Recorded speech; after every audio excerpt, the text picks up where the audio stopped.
Ted O'Brien, great to have you back on the program once again. Now, AGL has made a decision which it obviously thinks is in the best interests of its shareholders with Loy Yang A. You say it's premature, it's disappointing, and it'll leave a gaping hole exposing the grid to blackouts and bill blowouts.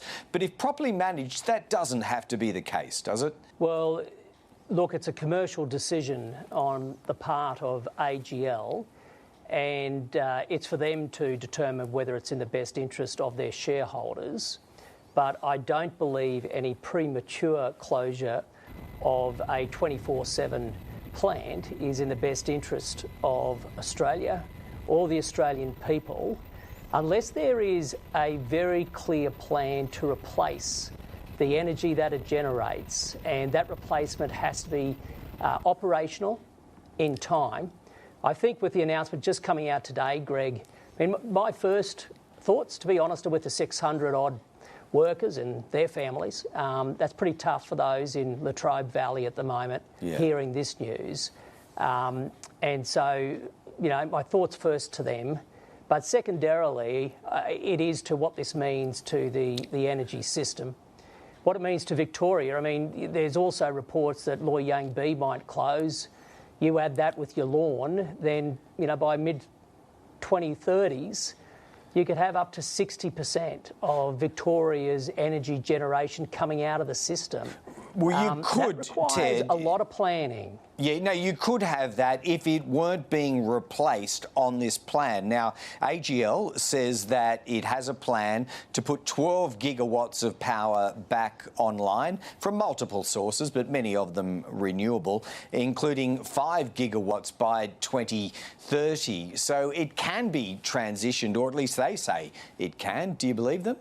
Well, it's not a matter of believing AGL. It's a matter of believing whether the government has a plan for these early withdrawals from the market of these power stations. Yes, AGL has said they're going to try to replace it with 12 gigawatts, largely renewables, and we welcome that.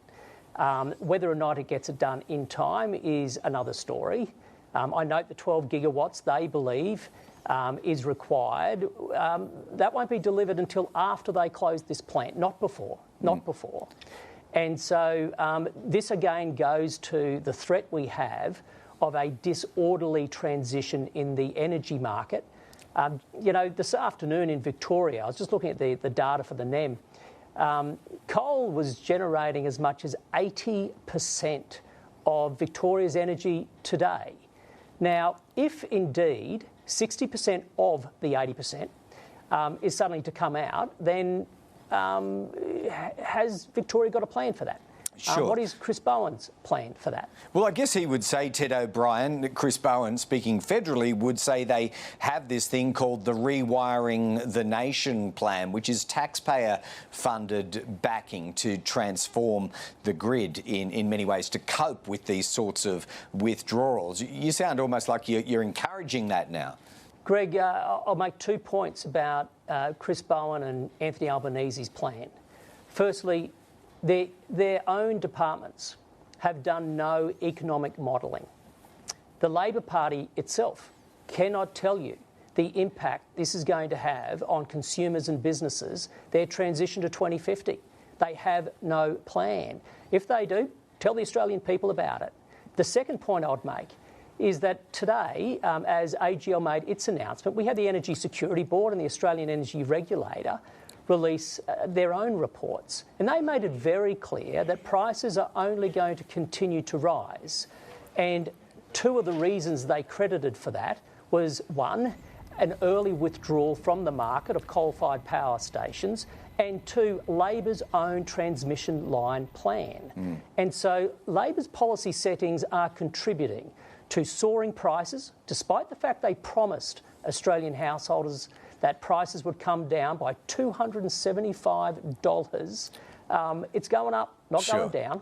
They promised Australians only months ago that the grid would be more reliable, but you know their own market operator is saying it's going to have more brownouts, risks of blackouts going forward.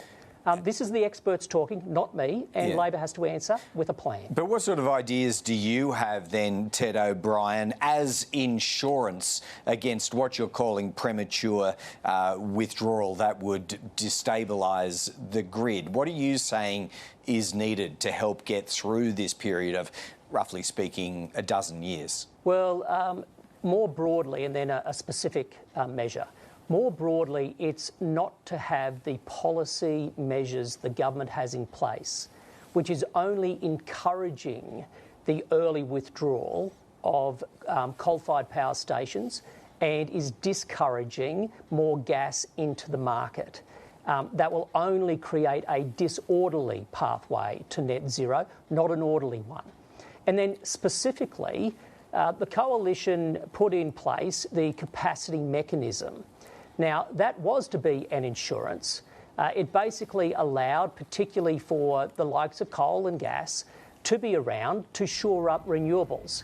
We need to set renewables on the path to success, not to failure. However, Chris Bowen made it crystal clear upon coming to government that he will be changing the direction of that capacity mechanism. He does not want gas to be part of that. He does not want coal. And this again exposes the risk for Australian consumers and households and for the Australian economy. Yeah. There's a way to decarbonise the Australian economy, but it's not on a path to destruction. And I fear that with the Labor Party's policy measures, that's precisely the path they're taking us down. Yeah, well, whichever way you cut it, there is a bit to analyse from this AGL decision today. For your early response, Ted O'Brien, we thank you, and no doubt we'll be talking about this and related subjects again soon. Thanks so much. Look forward to it. Thank you very much, Greg.